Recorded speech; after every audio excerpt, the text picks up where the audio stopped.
Shalom, selamat malam. Perkenalkan, saya Juli dari PN Daerah Nusa Tenggara Timur. Malam ini saya ingin membagikan bagaimana pengalaman doa saya yang dijawab oleh Tuhan. Teman-teman, beberapa bulan yang lalu saya sempat mengalami hal di mana saya jauh dari Tuhan karena pergumulan pekerjaan saya.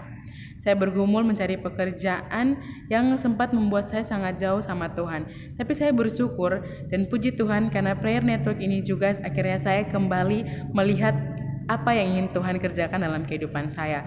Ketika saya mengikuti prayer network ini dengan berbagai pembahasan yang begitu menarik dan begitu mengangkat iman saya lebih dekat sama Tuhan, akhirnya saya menemukan bahwa ada satu kesalahan yang saya lakukan sehingga setiap pekerjaan yang saya lamar itu tidak menerima saya, yaitu di mana saya menggunakan rencana dan kehendak saya sendiri.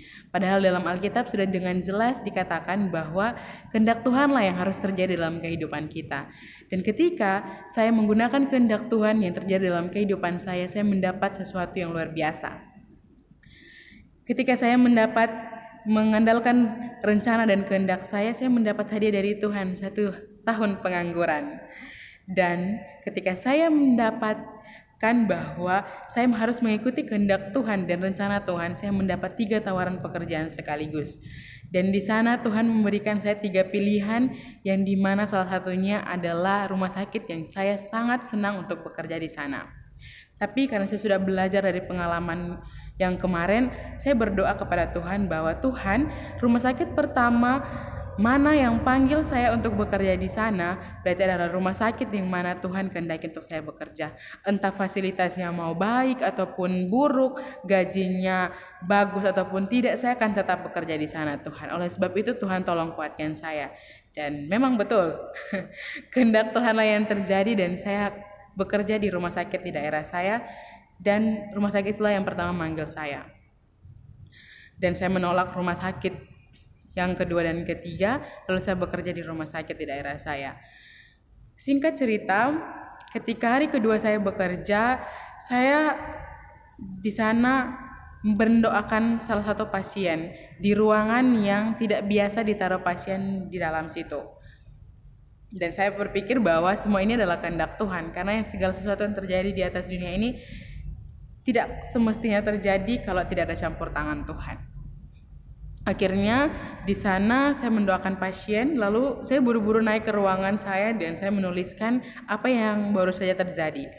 Saya punya kebiasaan yaitu saya sering menuliskan apa yang saya doakan, apa yang saya lakukan. Ketika saya membuka lembar demi lembar, saya mendapati satu kalimat doa di mana saya saat itu mendoakan bahwa Tuhan, saya ingin bekerja di rumah sakit saya bekerja ini di awal November. Dan benar, Tuhan menjawab itu. Di awal November saya sudah bekerja di rumah sakit tersebut. Dan bonusnya adalah di rumah sakit tersebut saya bisa mendoakan orang-orang.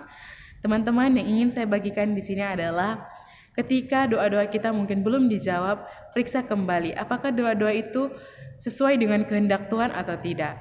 Dan satu hal yang saya pelajari adalah saya mendapat mujizat. Mujizat menurut saya ini adalah mujizat ketika saya melakukan kehendak Tuhan dalam kehidupan saya. Dan saya juga tentang teman-teman untuk melihat mujizat yang Tuhan lakukan dalam kehidupan teman-teman ketika teman-teman menggunakan kehendak Tuhan yang terjadi dalam kehidupan teman-teman. Ini saja yang dapat saya sampaikan. Shalom dan selamat malam. Tuhan memberkati kita semua.